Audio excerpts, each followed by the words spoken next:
2-ийн 31 дугаар бодлого. Машины дугуй зам 2-ын хооронд гулсахын үрэлтийн коэффициент. За машины дугуй зам 2-оор гулсахын үрэлтийн коэффициент T.4 бол замын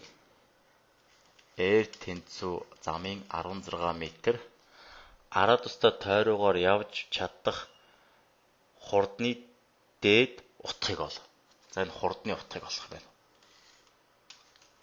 Хөл 16 м араа тойрогоор машины тойрч чадах тийм хурдны дээд утгыг олно. Өвлийн цагт үрэлтийн коэффициент 4 дахин багасвал уг хурд ямар болох вэ гэсэн байна. За энэ бодлого маань яг өмнөх 20-30 дахь бодлого ижлэхэн бодлого. За машин маань ийм 16 м араас тойрогтой замаар хөдөлж ийн гэж үзье. Энэ тойргийн араа тус нь R. Машин энд иргэж байна. За машин маань цагийн зөрийн эсрэг хөдөлж ийн гэж байна. Тэгвэл энэ хурд нь тойрогт шүрхчэрч эхэлнэ. Хурдтай ингэж явж байгаа. За машин тойрогоор эргэж хөдөлж байгаа учраас өөрт нь төөсдөх инерц зүйч үүснэ. Төөсдөх инерц зүйчний чиглэл нь тойргийн төөс гадагшаа үүсдэг байдаг. T Z гэж тэмдэглэв. За хурдны хамгийн дээд утгын үед гулсахын үрэлтийн хүч нь төөсдөх инерц зүйчний эсрэг чиглэлтэй тэнцүү байна. Энэ үед л машин хамгийн хурдтай хөдлөх боломжтой. Өөрөөр хэлбэл гулсахын үрэлтийн хүч тэнцүү төөсдөх инерц зүйчтэй тэнцүү байна. За энэ машин хэвтэй гадуур хөдөлж байгаа учраас гулсахын үрэлтийн хүч нь үрэлтийн коэффициент mg байна.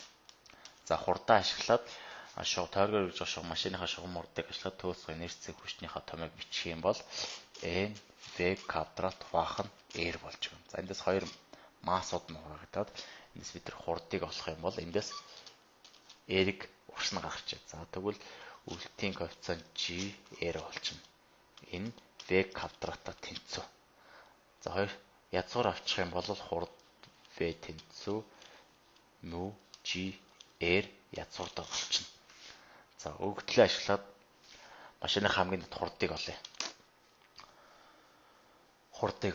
За үрэлтийн коэффициент T.4 араа тус нь за G нь 9.8 араа тус нь 16 гэсэн.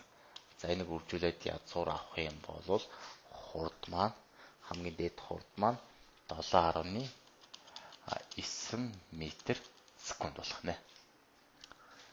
За дараа нь өвлийн цагт үрэлтийн коэффициент нь 4 дахин багасдаг гэсэн. Гулсах үрэлтийн коэффициент. Тэгвэл энэ хамгийн дээд хурд ямар ах вэ гэсэн асуулт байсан. За тэгвэл эхлээд үндсэн хурдныхаа томьёог бичиж V тэнцүү язгуур доор үрэлтийн коэффициент GR байсан. За өвлийн цагт хурд нь V штрих болж өөрчлөгдөнө. GR үрэлтийн коэффициент нь 4 дахин багассан. Өөрөлдвөл 4 нь язгуураас гараад 4-га язгуураас гаргачих юм бол тэгсэмлэн ийм болж ирнэ. Өөрөөр хэлбэл 7.9 м/сек-ээс хурд нь 2 дахин багасна гэсэн. За хурд нь 2 дахин багасаад 395 м/сек болох нэ.